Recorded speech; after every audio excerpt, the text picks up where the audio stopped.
तत्सवितुर्वरेण्यं भर्गो देवस्य धीमहि धियो यो नः प्रचोदयात्। ॐ गुरुर्ब्रह्मा गुरुर्विष्णु गुरुरेव महेश्वरः गुरुः साक्षात् परब्रह्म तस्मै श्री गुरुवे नमः। अखण्डमण्डलाकारं व्याप्तं येन चराचरं तत्पदं दर्शितं येन तस्मै श्री गुरुवे नमः। मातृवत् लालित्री च पितृवत् मार्गदर्शिका नमोस्तु गुरुसत्तायै श्रद्धा प्रज्ञायुता च श्रद्धा प्रज्ञायुता च।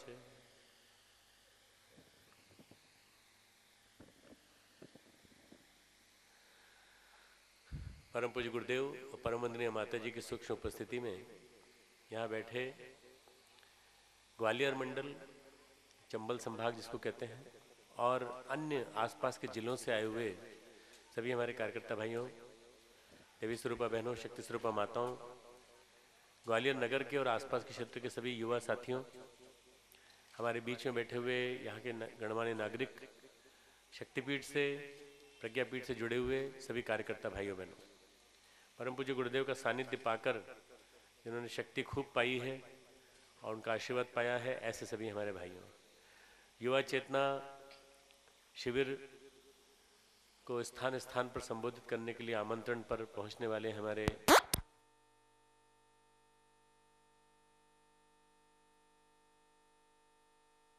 कार्यकर्ता भाइयों, नीमा जी भाई साहब, रघुवंशी जी, हमारे बीच में हमारे साथ आए हुए बड़े भाई हमारे ब्रजमोहन गौड़ जी भाई साहब, सुरेश शुक्ला जी और सभी यहाँ के कार्यकर्ता भाइयों बहनों,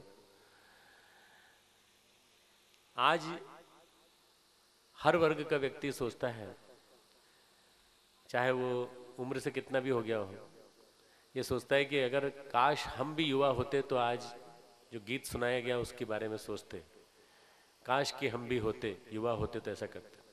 आप सब युवा हैं, यदि आपके अंदर उमंग है काम करने की तो चाहे 80 साल के हो या 70 साल के, आपके अंदर शक्ति है काम करने की। किसी के अंदर ये तो नहीं कि बूढ़े हो गए, जो बूढ़ा हो गया वो हाथ उठाए ऊपर, जो बूढ़ा हो गया वो हाथ उठाए ऊपर। किसी ने हाथ नहीं उठाया, इसका मतलब ये कि 80 साल की माता जी बैठी हैं कोने में, उनके मन में भी संकल्प ये है कि वो युवा है। युवा उसको कहते हैं जिसके मन में उमंगे हो, जिसके मन में ये है कि हमें भी देखना है 21वीं सदी, हमें भी देखना है परम पूज्य गुरुदेव का परिवर्तन। परम पूज्य गुरुदेव ने लिखा है युग निर्माण योजना अवश्यम भावी है, और एक ऐसी परिकल्पना है जिसको साकार होना ही है तो निश्चित रूप से साकार होगी, कोई रोक नहीं सकता उसको। ऐसे लोग जो यहाँ बैठे हैं आशावादी, मैं आप सबको युवा मानते हुए संबोधित कर रहा हूँ। जब युवाओं की बात कर रहा हूँ तो ये मान के चल रहा हूँ जितने कार्यकर्ता बैठे हैं उन सबको एक काम करना है, बड़े कार्यकर्ता, बुजुर्ग कार्यकर्ता, आपको अपने अनुभव का लाभ युवाओं को देना है, आपको युवाओं को अपना प्रतिस्पर्धी नहीं मानना है, और आपको अपने बच्चे और अपने बेटे और बेटियों को मिशन में खड़ा करना है। नई पीढ़ी खड़ी नहीं करेंगे तो आगे कैसे काम चलेगा। इसलिए अपने घर से चालू करें, शुरुआत अपने घर से करें, अपने बच्चों को, अपने बच्चियों को युवा मंडल का सदस्य बनाएं। धीरे धीरे देखते देखते परम पूज्य गुरुदेव का ये मिशन न जाने कहाँ से कहाँ तक पहुँचता चला जाएगा। जब युवाओं की बात आती है तो मैं युवाओं की तुलना अर्जुन से करता हूँ। अर्जुन कौन है? एक जिज्ञासु साधक, एक ऐसा योद्धा जो युद्ध क्षेत्र की तैयारी करके आया है। एग्जामिनेशन में गए, तैयार होके गए और जाकर के वहाँ पेन ऊपर उठा के कह दिया मैं नहीं लिखूंगा, तो उसको क्या कहेंगे? कायर, पलायनवादी। तो वही बात भगवान कृष्ण कहते हैं उससे। जब अर्जुन युद्ध करने से मना कर देता है, सारी युद्ध की तैयारी अर्जुन के ऊपर आधारित है, सारी सैन्य शक्ति जो है वो उसका आधार अर्जुन है, अर्जुन धनुर्धर है, और अर्जुन ने न जाने कितने युद्ध जीते हैं। श्री कृष्ण के साथ मिलकर के युद्ध किया उसने, बड़ा शूरवीर है और बड़ा शास्त्रों का मर्मज्ञ है। ढेरों उसने महात्माओं का सानिध्य पाया है। भीष्म पितामह है उसके पितामह है, द्रोणाचार्य उसके गुरु हैं, कृपाचार्य उनके कुलगुरु हैं। पर इन तीनों के सामने ही भगवान कृष्ण खड़ा कर देते हैं और जैसे ही खड़ा कर देते हैं उसको याद आ जाता है इनकी गोदी में खेला हूँ, इनसे प्यार पाया है, बस मोहग्रस्त हो जाता है और कहता है इनको कैसे मारूंगा मैं, इनको मारूंगा तो फिर इससे ऐसी लड़ाई लड़ने से क्या फायदा, ऐसे खून में अपने हाथ रंगने से क्या फायदा, ऐसे रक्त में रुधिर में सने हुए भोगों को भी भोगने से क्या फायदा। मना कर देता है। न योत स्थिति में मन्य, मैं युद्ध नहीं करूंगा, ऐसा मेरी मान्यता है कि युद्ध करने से नुकसान होगा, कुल दूषित हो जाएगा, स्त्रियां दूषित हो जाएंगी, दुनिया भर के तर्क देता है। तो भगवान कृष्ण उसको कहते हैं कुतस्त्वा कश्मलम इदम विषमे समुपस्थितम अनार्यजुष्टम अस्वर्गम अकीर्तिकरम। अर्जुन, हे अर्जुन, ये कैसे कुसमय में तेरे ऊपर ये प्रमाद छा गया है, ये मोह कैसे आ गया है, तुझे अनार्य कहा जाएगा, तुझे तेरी कीर्ति लाखों समय तक जो रहने वाली थी वो नहीं रहेगी और तुझे स्वर्ग की प्राप्ति नहीं होगी। जो शूरवीर होता है उसे इन तीनों लाभों को जानकारी मिलती है, तीनों लाभों को प्राप्ति होती है। उसके बाद वो अगला श्लोक जो कहते हैं क्लैव्यम मा स्मगमः पार्थ न एतत्त्वयुपद्यते क्षुद्रम हृदय दौर्बल्यम त्यक्त्वतिष्ठ परंतप। ये जो दूसरे अध्याय का तीसरा श्लोक है, बड़ा महत्वपूर्ण है। क्लैव्यम मा स्मगमः पार्थ, तू क्लीव है, तू नपुंसक है, अगर तू युद्ध नहीं करेगा, अपने हृदय की दुर्बलता को छोड़, हृदय की दुर्बलता को त्याग और तू रण क्षेत्र में युद्ध के लिए खड़ा हो जा, क्योंकि यही तेरे लिए उपयोगी है, यही तेरे लिए आज का युग धर्म है। आज का युवा युग धर्म को नहीं पहचानता, चाहे भीष्म पितामह को देख के मोहित हो जाना और चाहे अपनी पढ़ाई में मोहित होकर अपने तक ही अपने आप को सीमित रखना, चाहे बेरोजगारी के जंजाल में फंस करके छोटी मोटी कोई पढ़ाई करने के बाद अपने आप को उसी में उलझा देना, और चाहे ड्रग्स का सेवन करते करते उसी का एक शिकार बन जाना। ये सारी की सारी आज के अर्जुन की समस्या है। आज का अर्जुन, आज का युवा, और आज का युवा यदि देश के काम नहीं आया तो हमारी 54 करोड़ युवा शक्ति हमारी क्या करेगी। 54 करोड़ युवा शक्ति के लिए गायत्री परिवार इतना बड़ा योजनाबद्ध कार्यक्रम लेके चल रहा है, और वो 54 करोड़ युवाओं के लिए फिर भगवान कहते हैं कि तुझे इसको छोड़ना पड़ेगा। किसको? हृदय की दुर्बलता को, तुच्छ दुर्बलताओं को। आज हमारे जीवन में बहुत सारी परेशानियां आ गई हैं, बहुत सारी दिक्कतें आ गई हैं। हमारे दिमाग में ये है कि बहुत बड़ी नौकरी लग जाए, भोग की कामना हमारे दिमाग में सताती है, काम वासना हमें सताती है, काम वासना हमें तंग करती है। आयु कुछ ऐसी है और वो काम वासना तंग करती है तो हमारा मन करता है कि हम शादी कर लें, शादी करके बच्चे पैदा हो जाए। ये सारी चीज़ें ठीक है अपनी जगह, विवाह करना एक सहज स्वाभाविक धर्म है और वो करिए, कोई दिक्कत नहीं। पर अभी हमारे ओंकार जी ने एक बहुत बड़ी बात कही, झांसी की रानी, और झांसी की रानी यदि हमारी बेटियां जो बन गई तो झांसी की रानी अगर किसी घर में गई तो वहां की सास तो डर जाएगी पूरी तरह से। वो सास कहेगी झांसी की रानी मेरे घर में आ जाए, इसके बजाय मैं कहीं कुएं में कूद पड़ूंगी आके लड़ेगी। ये तो झांसी की रानी से मतलब ये है कि वो अंदर का मादा, वो अंदर का उत्साह जो झांसी की रानी में था, जो बच्चे को पीठ पे बांध करके कूद पड़ी थी ग्वालियर के किले से, ऐसी शक्ति वाली शक्ति अंदर की पहचानते नहीं हो। अंदर की शक्ति पहचानोगे तो पता चलेगा कितनी शक्ति तुम नारियों तुम में भरी पड़ी है और हमारी बहनों में, बच्चियों में भरी पड़ी है। शक्ति है परंतु कुछ क्षेत्र का प्रभाव है, कुछ ये है कि अरे कहाँ आप कह रहे हो इस क्षेत्र में, यहाँ तो नारियों को निकलने नहीं देते, युवतियों को निकलने नहीं देते, कुछ हो जाएगा, गड़बड़ हो जाएगा। अरे पूरे भारत में क्रांति हो रही है, सब जगह बदलाव आ रहा है, और अगर नहीं निकलोगे तो कैसे काम चलेगा। मैं नहीं कहता कि आप अपनी सास से युद्ध करो, मैं नहीं कहता कि अपनी दनन से युद्ध करो, मैं तो कहता हूं दुर्बलताओं से युद्ध करो।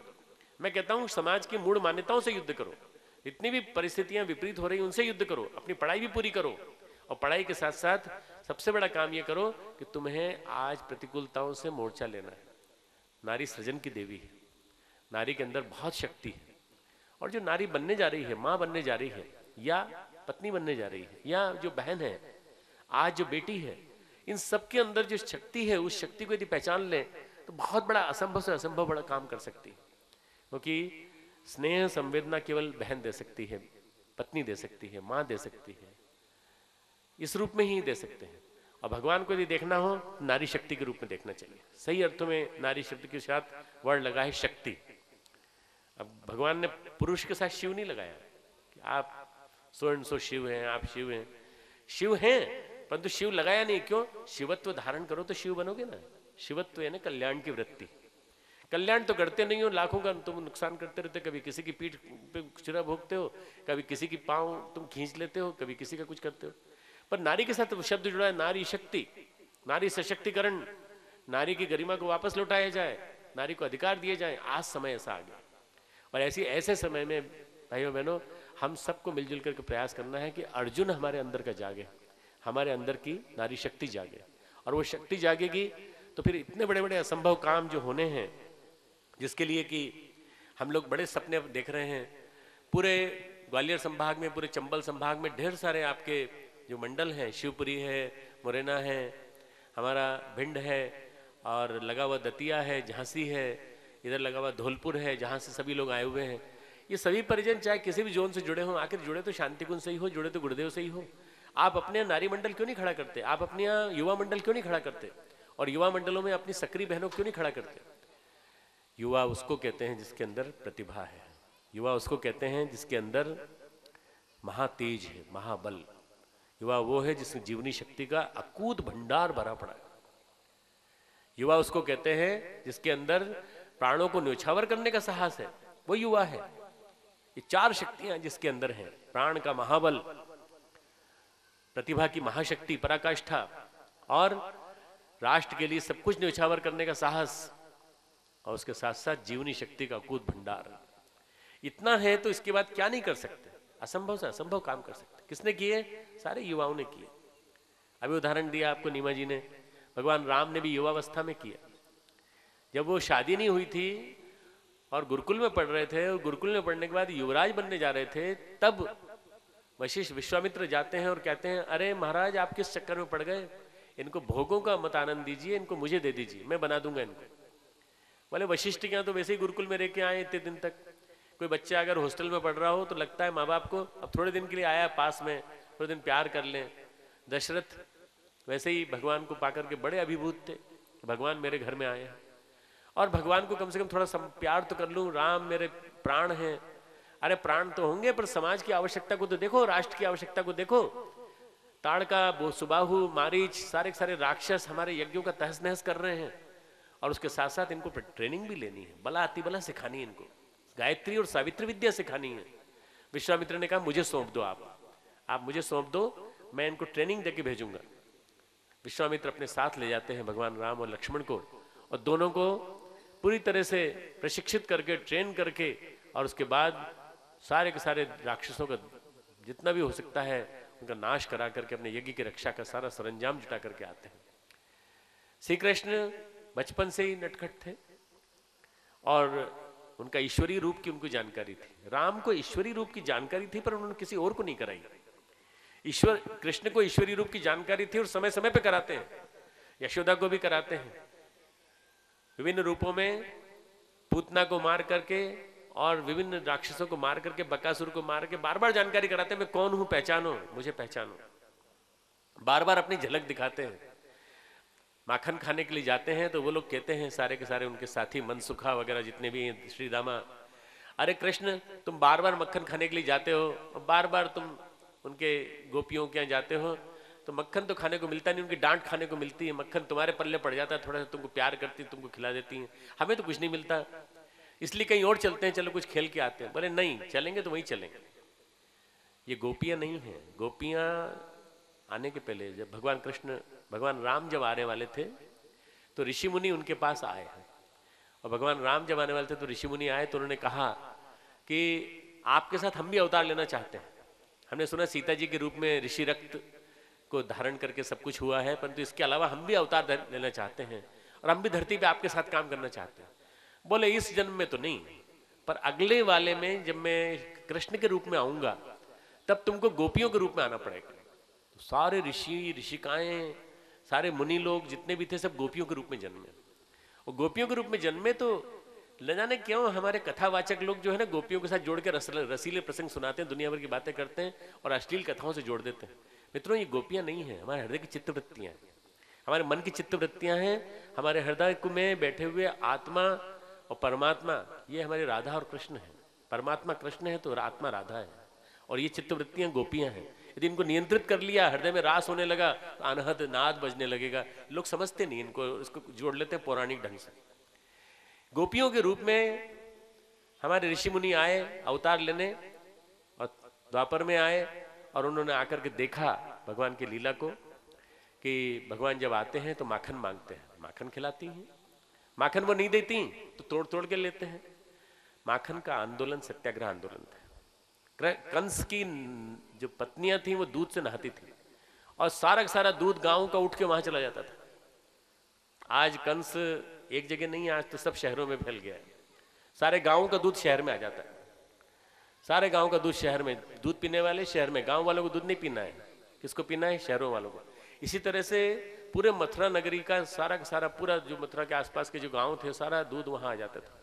दूध आ जाता था तो वहां को पीने के लिए मिलता नहीं था, मक्खन जमा नहीं पाते थे। उन्होंने कहा कोई दूध नहीं जाएगा, सारा सत्याग्रह कर दिया उन्होंने, क्रांति कर दी। गांधी जी से भी पहले कोई किसी ने सत्याग्रह क्रांति की, मित्रों तो कृष्ण ने की थी सत्याग्रह क्रांति। और कृष्ण की सत्याग्रह क्रांति की वजह से दूध पहुंचना जब बंद हो गया तब कंस को खबर मिल गई, आ गया मुझे मारने वाला, और मुझे मारने वाला पैदा होकर के यहां से जेल से वो वहां पहुंच गया है कहीं पर, और वहां जाके क्रांति कर रहा है। क्रांतिकारी कृष्ण है, क्रांतिकारी।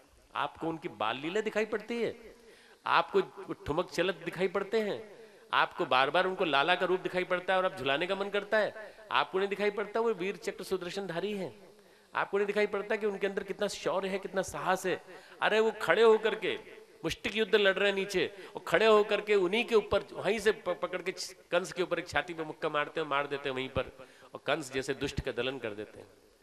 कंस कृष्ण को मारने के लिए इतनी सारी चीजों की जरूरत नहीं थी, परंतु कंस एक लोक शिक्षण के लिए जीते हैं, कृष्ण एक लोक शिक्षण के लिए जीते हैं। कंस को मारा, सारे असुरों को मारा, और कितनी उम्र में मारा? बहुत कम उम्र। सारा काम 20-25 साल में कर दिया था, 20 साल से पहले भगवान राम ने 20 साल से पहले सारा काम कर दिया था। उसके बाद फिर वो मर्यादा पुरुषोत्तम बने, उसके बाद कृष्ण ने विवाह किया, 30 साल के बाद पहला विवाह किया, और विवाह करने के बाद फिर वो विवाह धर्म में दाखिल हुए, द्वारका गए और द्वारका जाकर वहां बस गए। फिर भी वहां जाके कहते हैं उधो मोहि ब्रज बिसरत नहीं, हे उद्धव मुझे ब्रज भूलता नहीं है, क्योंकि गोपिकाओं का वो प्रेम मुझे कहीं नहीं मिलेगा। मेरे पास 4 पत्नियां हैं, 4 पत्नियों के साथ मैं रहता हूं यहाँ पर वो जो प्रेम है मेरा, वो मेरा प्रेम हमेशा राधा के साथ, रुक्मिणी और सत्यभामा और जितनी भी है मेरे साथ, ये अलग चीज है, पर जो वहां जो राधा और गोपियों के साथ जो प्रेम था वो अलग था। ये भाइयों, ये कृष्ण जो है, ये कृष्ण एक ऐसी शक्ति के प्रतीक हैं जिनको आप ये कह सकते हैं कि योगेश्वर है, और वो गीता का संदेश देने के माध्यम से गीता में हमें बताते हैं कि हमें जीवन कैसे जीना चाहिए, हमें जीवन कैसे जीना चाहिए। कर्म योग का शिक्षण, भक्ति योग का शिक्षण, ज्ञान योग का शिक्षण, और आसक्ति को छोड़कर जीने वाला शिक्षण, ये युवावस्था के किए हुए काम, राम और कृष्ण। उसके बाद अगर देखें विश्वामित्र, युवावस्था में सारे काम, वशिष्ठ विश्वामित्र में सारे काम, इन सबको छोड़ दीजिए। नचिकेता, नचिकेता एक छोटा सा लड़का था, नचिकेता एक वाजिश्रवा नाम के ऋषि का लड़का था।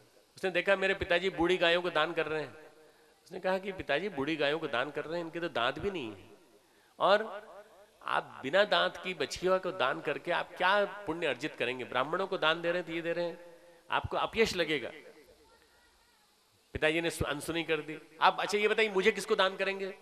जब इनको दान करें, मुझे किसको दान करें? जा तुझे मैं यम को दान करता हूं। अब ब्राह्मण के मुंह से निकला हुआ वाक्य अपने बेटे के लिए मृत्यु साबित हो गया। यम को दान कर दिया मतलब जा तू वहां जा, यम के पास जा। वो यम के यहाँ बैठ गया, जाकर के 3 दिन तक उसने अपना दरवाजे पे बैठा रहा। यमराज अपना काम करने गए थे, आप जानते क्या काम करने गए थे? मारने गए होंगे, किसी को मारने गए थे, लेकर प्राण लेकर के जब लौटे तो देखा एक युवक, छोटा सा छात्र 15 साल का, वो बैठा है और कुछ पाने के लिए बैठा है। क्या पाना चाहता है? वो पाना चाहता है एक संदेश जिसके माध्यम से उसको पता चले कि ये आत्मा क्या है, परमात्मा क्या है, आदमी का होता क्या है, आखिर किस लिए हम लोग जीते हैं और किस लिए हम लोग यहाँ आए धरती पर। मेरे पिताजी ने दान कर दिया, फिर मेरे जीवन का क्या मर्म रहा? तो ना वो क्या 3 वरदान देने के लिए कहते हैं कि 3 वरदान देता हूँ, 3 दिन बैठे हो तो 3 वरदान ले लो। एक वरदान में पिताजी को किसी तरह का अपयश न लगे, पिताजी के लिए मुक्ति की प्रार्थना, दूसरे के माध्यम से अपने घर के लिए शांति की प्रार्थना।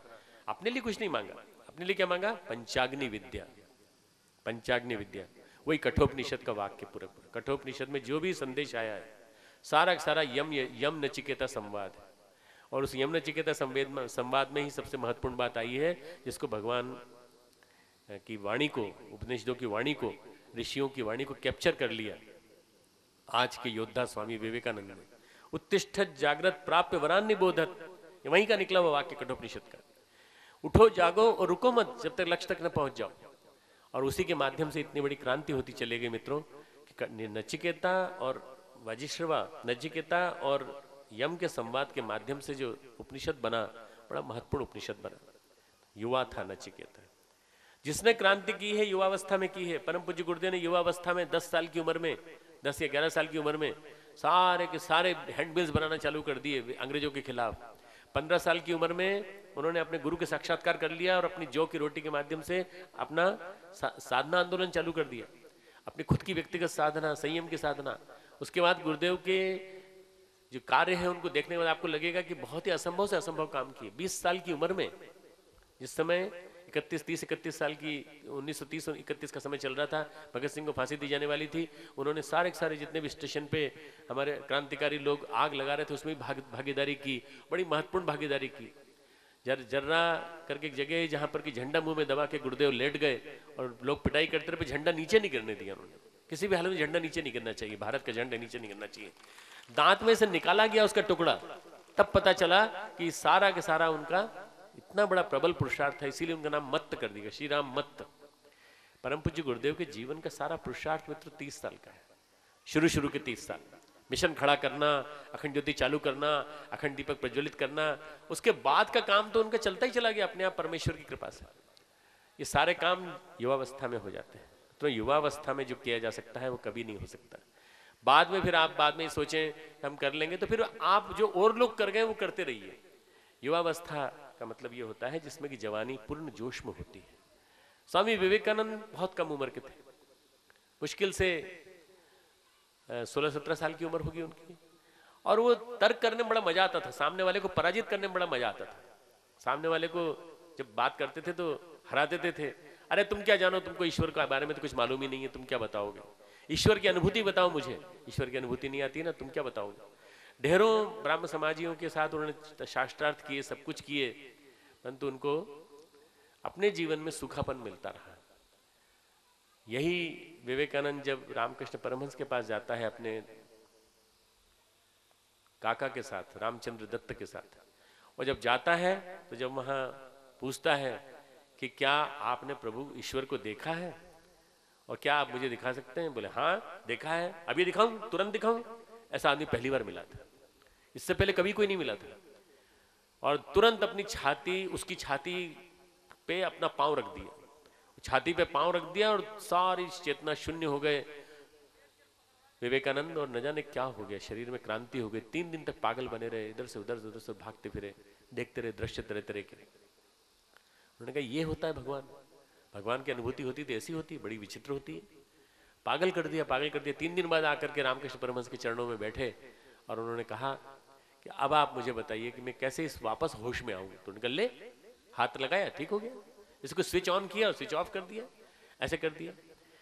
और उन्होंने कहा कि मैं अभी तक फालतू तर्क करता था, आपने मुझे वास्तव में बता दिया कि भगवान क्या होता है। यही आदमी, यही विवेकानंद यदि वास्तव में पढ़ाई लिखाई करता तो एक कैंट और एक हेगल, हमारे यहाँ के दार्शनिक भी बड़े बड़े हुए हैं, उनकी तरह से भारत का एक बहुत बड़ा दार्शनिक होता। आईसीएस कर लेता तो बहुत बड़ा ऑफिसर बन जाता, अगर मेहनत करता तो न जाने कहां से कहां पहुंच जाता। परंतु घर के सारे सुखों को त्याग कर, घर की सारी परेशानियों को छोड़ करके वो अपने गुरु के चरणों में आ गया। और वहां अर्पित करने के बाद कितनी कम उम्र में मित्रों, मुश्किल से उनकी उम्र उस समय थी जब वो बाहर गए तो 25-26 साल 27 साल की उम्र थी। विदेश चले गए और विदेश जाकर के उन्होंने इतना बड़ा काम करके दिखाया कि भारत की धर्म ध्वजा के पताका को फहराया। युवावस्था का किया हुआ पुरुषार्थ, और युवावस्था में उन्होंने जो कम से कम उम्र में 39 साल की उम्र में जो कर दिया, उसी 39 साल की उम्र का प्रताप है कि सारा का सारा मिशन खड़ा होता चला गया। जब स्वामी विवेकानंद विदेश में लेक्चर देने गए, और 2001 की बात, 1901 की बात है, 1901 में जब वो भाषण देने के लिए जा रहे थे, उनके शरीर जो है पूरा काला पड़ चुका था, श्वास की तकलीफ हो गई थी उनको। 38 साल का शरीर, पर इतना काम किया कि सारा शरीर से चेहरा भी काला हो गया। ये सब पूरा के पूरा, सांस की तकलीफ इतनी ज्यादा कि वो चल भी नहीं पा रहे। 2 आदमी उनको पकड़ के लेके आए। एक आदमी इधर से पकड़ के, एक हजारों लाखों रुपए कमाने वाला खिलाड़ी नहीं होना चाहिए, लाखों करोड़ों रुपए कमाते हैं ये लोग खिलाड़ी। हमारा आदर्श वो नहीं होना चाहिए जो क्रिकेट खेलते हैं और ढेर सारे पैसे कमाते हैं। हमारा आदर्श होना चाहिए स्वामी विवेकानंद, हमारा आदर्श होना चाहिए गांधी, हमारा आदर्श होना चाहिए परम पूज्य गुरुदेव, हमारा आदर्श होना चाहिए ऐसे महापुरुष जिन्होंने जीवन जिया औरों के लिए। औरों के लिए जीवन जिया वो आपके आदर्श नहीं है, और जो अपने लिए जीवन जी रहे हैं वो आपके आदर्श है। अरे थोड़ी जुल्फें बढ़ा ली, थोड़ी सी फेशियल करा लिया, अरे कहीं भी चले जाओ ब्यूटी पार्लर में आपके फेशियल वगैरह सब कर देंगे। आजकल तो पुरुष लोग भी जाने लगे हैं, महिलाएं तो जाती थी पहले, अब तो पुरुष लोग भी जाने लगे हैं। अपने चेहरा मोहरा सुंदर बना लिया। चेहरे मोहरे से क्या होता है? एक क्षणिक आकर्षण है। इस क्षणिक आकर्षण में यदि हमारा बच्चा फंस जाएगा तो फिर अर्जुन की तरह से कहने का मन करेगा मेरा कि अर्जुन की तरह से आप भी उस असमंजस में जा रहे हैं। भाइयों बहनों, गायत्री परिवार का युवा एक क्रांतिकारी युवा है। उसके स्वावलंबन की व्यवस्था हम लोग कर रहे हैं, उसकी शिक्षा की व्यवस्था हम लोग कर रहे हैं, उसको एक वैल्यू बेस्ड एजुकेशन मिले उसके लिए हमने महाविश्वविद्यालय का तंत्र पूरा खड़ा किया है, और उसके साथ साथ संस्कारों की व्यवस्था कर रहे हैं। संस्कारों के साथ साथ 200 प्रकार के ऐसे ग्रामोद्योग जिससे कि वो अपना खुद की आजीविका चला सके, इस प्रकार से अपना आजीविका चला सके कि उसमें एक नहीं कई युवा जुड़ सकें। कई युवा मिलकर एक साथ चला सकते हैं, कारपोरेट बॉडी बना के बनाए। आप चाहें तो आप सब मिलजुल करके एक साथ एक मिशनरी कमर्शियल प्रोजेक्ट बना लीजिए और मिलकर के एक साथ कमाइए भी और मिशन का भी काम करिए। ढेर सारे लोग कर रहे हैं। हमारा यूथ ग्रुप है बेंगलोर का, वो कमा भी रहे हैं, खा भी रहे हैं, और हमारा मिशन का यूथ ग्रुप का काम भी कर रहे हैं। ढेर सारे युवाओं में क्रांति ला रहे हैं। हमारा यूथ ग्रुप है पुणे का, बड़ोदरा का, मुंबई का, सब जगह महानगरों में हमारे यूथ ग्रुप काम कर रहे हैं। अब हमको गांव गांव जाना है, कस्बे कस्बे जाना है, और छोटे छोटे गांव में जाके हमको वहां के युवाओं को इकट्ठा करके युवा मंडल बनाने। गांव का युवा मंडल, ब्लॉक का युवा मंडल, जिले का युवा मंडल, और उसके बाद जोन का युवा मंडल, उप जोन का युवा मंडल, जोन करो। ये अगर ये बनने लगेंगे और हम इन सब के लिए अगर वैकल्पिक व्यवस्था दे सके, वहां पर ढेर सारे काम हैं। मित्रों, इस देश में इतनी आपदाएं आती रहती हैं, आपदा प्रबंधन कौन करेगा? आप करेंगे। गांव में कौन जाएगा सफाई करने के लिए? हम चलेंगे, हम लोग आपके साथ चलेंगे और आपदा प्रबंधन करेंगे। कहीं भी किसी प्रकार की आफत आई तो उसको रोकने का काम हम लोग करेंगे। जो इतनी तरह की आज गड़बड़ियां हो रही हैं समाज में, भ्रष्टाचारी लोग बढ़ते चले जा रहे हैं, भ्रष्टाचार का पैसा आ रहा है तो लोग शादियां कर रहे हैं और अनावश्यक खर्च कर रहे हैं, और खर्चीली शादियां आप देख रहे हैं कितनी ज़्यादा हो रही। आप कुछ मत करिए, आप गुरुदेव का एक पोस्टर बनाइए, जैसे पोस्टर है ना ये बना हुआ था, इतने बड़े बड़े पोस्टर लगे हुए हैं। खर्चीली शादियां हमें दरिद्र बेईमान बनाती हैं, और जहाँ कहीं भी किसी उत्सव वाटिका में या कहीं किसी बैंक्वेट हॉल में अगर कोई डिनर हो रहा हो, किसी का खर्चीला डिनर, तो आप जाकर के खड़े हो जाइए बाहर। लोग एक दूसरे को फोन करना चालू करेंगे, गायत्री परिवार के युवा बैनर लेके खड़े हैं और अब हमारा जाने का मन नहीं कर रहा, हमें नहीं खाना वहां खाना। जो प्रदर्शन करते हैं उनके खिलाफ एक संघर्ष वाहिनी खड़ी करनी पड़ेगी, और संघर्ष वाहिनी जो है 3 चीजों से लड़ेगी, अश्लीलता से, व्यसनों से और दहेजवरी शादियों से। हमें 3 चीजों से संघर्ष वाहिनी खड़ी करके जीत लड़ना पड़ेगा। यदि हम लड़ सके भाइयों बहनों, तो ये युवा शक्ति जो है ये बहुत बड़ा काम कर सकती है। और इसमें मैं नहीं कहता कि बहनें हमारी 70 साल की, 60 साल की, 50 साल की, जो जिन माताजी ने हाथ नहीं उठाया तो उनको भी कहता हूँ कि आप सब उठ करके आ सकती हैं, आगे खड़ी हो जाइए आप। ये सब जो खाना खा रहे हैं या अंदर जाके पैसा दे रहे हैं, इतनी बड़ी बड़ी कारों में बैठ के आए, सब के सब दरिद्र बेईमान। क्यों? क्योंकि खर्चीली शादियों में जुड़े हुए हैं लोग सब। जो भी खर्चीले प्रदर्शन करे उसको दिखाइए, और आगे चलकर हमको बहुत बड़ी बड़ी व्यापक क्रांति करनी है मित्रों। तो इसके लिए हमको शुरुआत करनी पड़ेगी इन छोटी छोटी चीजों से, कि हम लोगों को अपना दिखाएं। कन्या भ्रूण हत्या हो रही है, आप प्ले कार्ड ले लीजिए, एक रैली निकालिए, और प्ले कार्ड्स मतलब छोटी छोटी सी तख्तियां लेकर के उन पर लिखिए, कन्या वरदान है, उस वरदान को निरर्थक न जाने दें। डॉक्टरों और जो अल्ट्रासाउंड करने वाले लोग हैं उनके खिलाफ लिखिए कि आप गलत करते हैं, ये मत करने दीजिए। कन्या भ्रूण हत्या एक प्रकार का अपराध है, ये मत करिए। कन्या अगर नहीं आएगी, शक्ति है, नारी शक्ति है, उसको आने दीजिए। कन्या भ्रूण हत्या के खिलाफ भी हमको संघर्ष करना पड़ेगा। रैली निकालिए। रैली निकालने के लिए मना किसने किया? व्यसन मुक्ति के लिए मना किसने किया? व्यसन मुक्ति के लिए रैली निकालिए। सारा मार्गदर्शन आपको युवा आंदोलन पुस्तिका, युवा आंदोलन हमारी किताबें मिल जाएगी। हमारी किताब है युवा क्रांति पथ, उस युवा क्रांति पथ किताब को पढ़ना, और वो अगर नहीं हो आपके पास तो सितंबर 2006 का अखंड ज्योति का अंक पढ़ लेना पूरा का पूरा। वही किताब में वही अखंड ज्योति का अंक उस किताब के रूप में आया है। आपको एक मार्गदर्शन मिलेगा कि हमें क्या करना चाहिए, हमें करने के लिए दिशाधारा क्या है, हमें अगले दिनों किस तरह से चलना है। यदि हम लोग युवा आंदोलन को गति दे सके और हमारे जो बीच में बैठे हुए कार्यकर्ता भाई बहन जो विभिन्न मंडलों से आए हैं वो लोग भी अपने यहाँ विभिन्न कार्यकर्ताओं को इसके लिए खड़ा कर सके, तैयार कर सके, तो बहुत बड़ा स्वरूप बनेगा। आने वाला समय मित्रों गायत्री परिवार का समय है। सारे के सारे हर काम में गायत्री परिवार को ही पूछा जाना है। जो आज समझदारी से जुड़ा हुआ है वो जुड़ा रहे, जो नहीं जुड़ा है उसको जोड़ो, और जोड़ने के बाद कहो तुमने बहुत बड़ा समझदारी का काम किया है कि तुम गायत्री परिवार से जुड़ के काम कर रहे हो। छोटी छोटी कमजोरियों को निकाल दीजिए, छोटी छोटी क्षुद्रताओं को और आपसी लड़ाइयों को निकाल दीजिए, और अब क्या करें, एक प्रामाणिक तंत्र के रूप में सारा भारत का संगठन कहता है, जब हमको लोग मिलते हैं तब कहते हैं कि भाई साहब हम सारे देश के कोने कोने में गए और अगर कहीं कुछ देखा हमने तो हमने देखा केवल गायत्री परिवार ही एक ऐसा संगठन है जो गांव गांव में फैला हुआ है, शहर शहर में फैला हुआ है, ब्लॉक ब्लॉक में फैला हुआ है, और अगर कुछ परिवर्तन आने की संभावना है तो केवल गायत्री परिवार के माध्यम से परिवर्तन आ सकता है और कहीं परिवर्तन नहीं आ सकता। और मित्रों गायत्री परिवार में भी परिवर्तन आ सकता है। गायत्री परिवार भी यदि परिवर्तन ला सकता है तो वो युवाओं के बल पर ला सकता है, युवाओं की शक्ति के बल पर। हमें अगली पीढ़ी तैयार करनी है कार्यकर्ताओं के मिशन को आने वाले 200, 300, 400 वर्ष तक खींच के ले जाना है। इसलिए युवा कार्यकर्ताओं को आगे आना पड़ेगा और अपने जो अंदर उनके बल है, जो शक्ति है, उस शक्ति का प्रॉपर नियोजन करना सीखना चाहिए। अभी क्या है, शक्ति है तो क्या करें, डंडा लेके चल पड़ते हैं, साइकिल की चेन लेके चल पड़ते हैं, लाठी लेके चल पड़ते हैं, कहीं जाके वीसी साहब का पुतला फूंका, कहीं वीसी साहब की गाड़ी जला दी। ये कौन सी शक्ति का दुरुपयोग हो रहा है? भस्मासुर बन रहे हो, अपनी इंस्टीट्यूशन को नष्ट कर रहे हो, अपनी यूनिवर्सिटी के खिलाफ हड़ताल कर रहे हो। क्यों कर रहे हो? बस को जला दिया, क्यों जला दिया तुमने? नहीं, आरक्षण की आग में उन लोगों ने कहा जला दो, हमने जला दिया। अरे थोड़ा विवेक तो रखो, जो जला रहे हैं उनको रोको, कहो राष्ट्र की संपत्ति का नुकसान नहीं होना चाहिए। हमें क्या करना चाहिए? हमें असहयोग के द्वारा, वो सुना है ना आपने, अभी एक भैया अभी जो जेल चले गए हैं और उन्होंने गांधीगिरी शब्द दिया है, ठीक है ना। उन्होंने कहा अगर कोई एक चांटा मारे इस गाल पे, दूसरा गाल आगे कर दो, दूसरा गाल आगे कर दिया, दूसरे गाल पे चांटा मार दिया, दूसरे गाल पे मार दिया। तो उन्होंने कहा इसके बाद गांधी जी ने कुछ नहीं कहा था, गांधी जी ने कुछ नहीं कहा। तो उन्होंने कहा कि अब जो है मोड़ चलो, भाई कम से कम एक मौका तो दो किसी को, असहयोग करो, सविनय अवज्ञा करो, परंतु जो भी काम करो उसमें आप पूरी तरह से अपनी शक्ति का सहारा लो और उस शक्ति के माध्यम से प्रदर्शन मत करो, पर आपको मिलजुल करके प्रयास करना पड़ेगा कि हम सब यदि अपनी शक्ति के माध्यम से दिखा सके कि हम लोगों की संयुक्त शक्ति कितनी बड़ी है। संयुक्त शक्ति दुर्गा अवतरण हुआ था, संयुक्त शक्ति से संघ शक्ति जागती है, तो कलयुग में वही जगा सकती है। आप सब इतने लोग जो बैठे हैं, गायत्री परिवार का ग्वालियर का जो युवा है उसको एक कम से कम एक बात जाननी चाहिए कि गुरुदेव ने अपनी युवावस्था में बहुत यात्राएं की हैं ग्वालियर की, और गुरुदेव बहुत प्यार करते थे।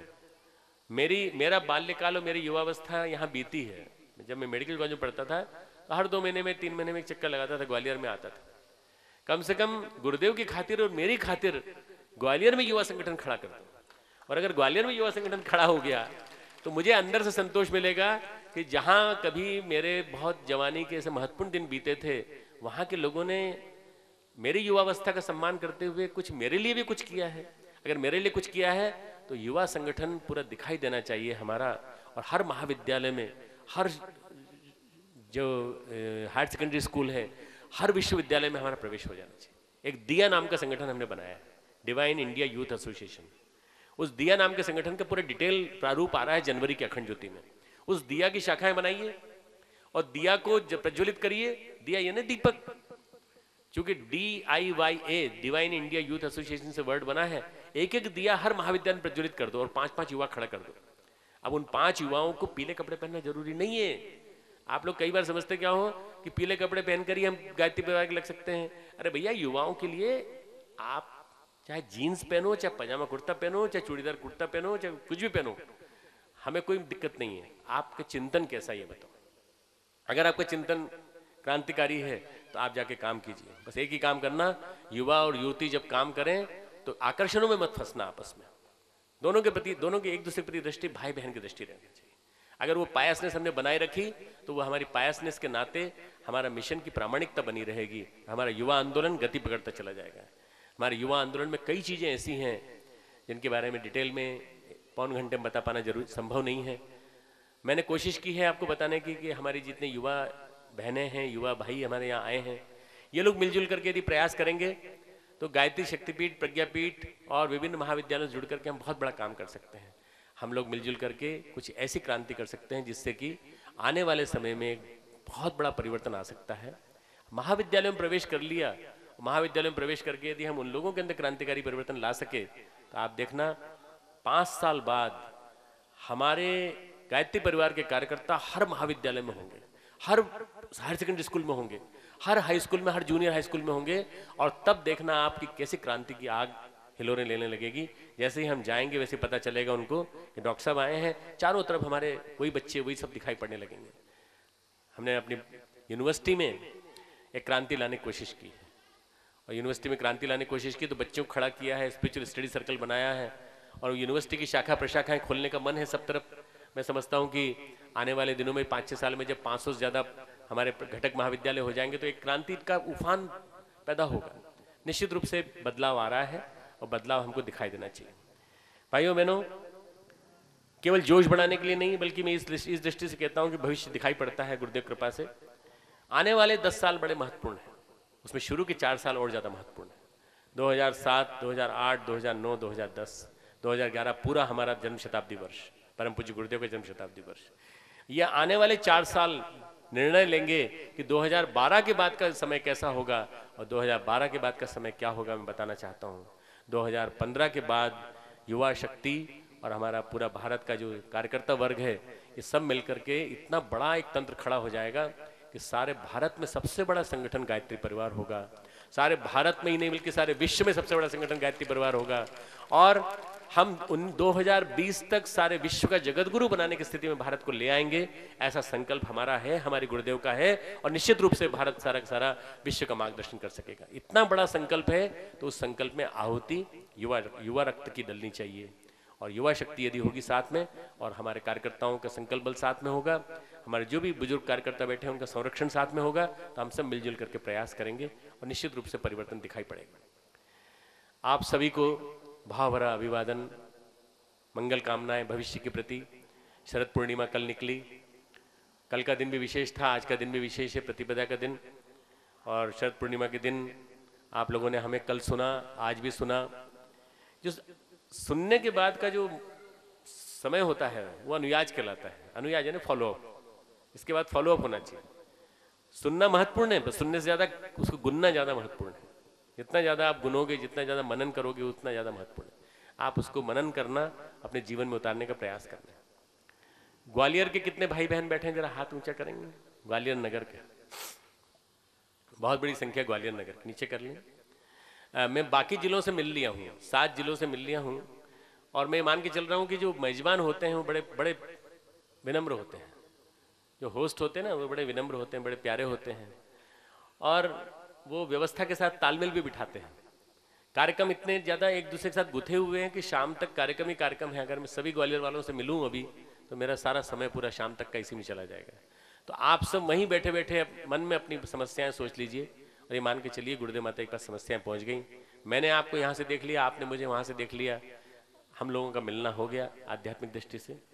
गुरुदेव माता जी के पास आपकी बात पहुँच गई।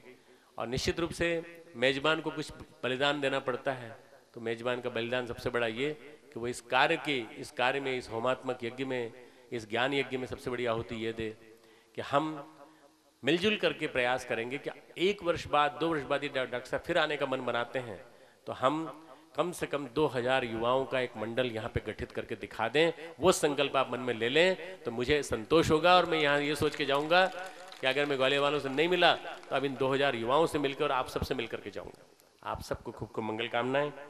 हमारा जो मिशन है द्रुत गति से बढ़ता चला जा रहा है। आपने देखा परम पूज्य गुरुदेव के महाप्रयाण के बाद 1990 के बाद कितना विलक्षण क्रांतिकारी उफान आया। उसके बाद वंदनीय माता जी के महाप्रयाण के बाद एक और मोड़ आया जो विश्व भर में हमारा मिशन पहुंचा। देखते देखते न जाने कहाँ से कहाँ जाता चला जा रहा है। संघ शक्ति के माध्यम से हम लोग मिलकर काम कर रहे हैं और मिलकर के इतना बड़ा मार्गदर्शन देने का प्रयास जो कर रहे हैं उससे परिवर्तन आ रहा है। समाज में बड़े तेजी से बदलाव आ रहा है। लोग उमंगे लगाए हुए, आशा की किरण एक बनाए हुए हैं कि अगर कोई बदलाव ला सकता है तो गायत्री परिवार। तो मित्रों आप लोगों को बनना ही पड़ेगा वैसा। यदि हम भी आपको लोगों की उमंगे बता रहे हैं तो आपको भी बताना पड़ेगा कि हम भी बदलने के लिए तैयार हैं। हमारा मूल मंत्र है हम बदलेंगे युग बदलेगा, हम सुधरेंगे युग सुधरेगा। सबको मालूम है कि नहीं?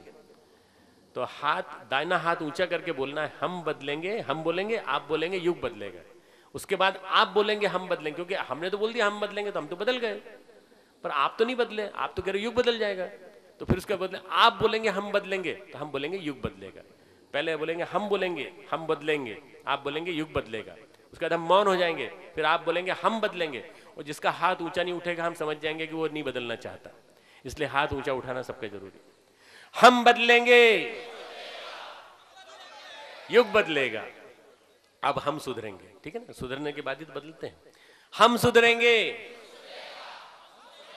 युग सुधरेगा, युग सुधरेगा। देखो भाइयों बहनों, बदलना और सुधरना बहुत मुश्किल काम है, परंतु यदि प्रयास किया जाए तो सब कुछ संभव है। अपनी आदतों को बदलने के लिए आपको ही प्रयास करना पड़ेगा। इसी का नाम साधना है, इसी का नाम जीवन साधना है। यदि हम कोशिश करेंगे तो बदल लेंगे। युग निर्माण योजना इसी पे टिकी है, पूरा का पूरा ढांचा इसी पे टिका है। हम कैसे व्यक्ति निर्माण, परिवार निर्माण, समाज निर्माण, युग निर्माण और विश्व निर्माण, सारे समाज का निर्माण हम कैसे कर पाए, इस पर टिका हुआ सारा सारा। आप सबके लिए खूब खूब मंगल कामनाएं। ओम शांति।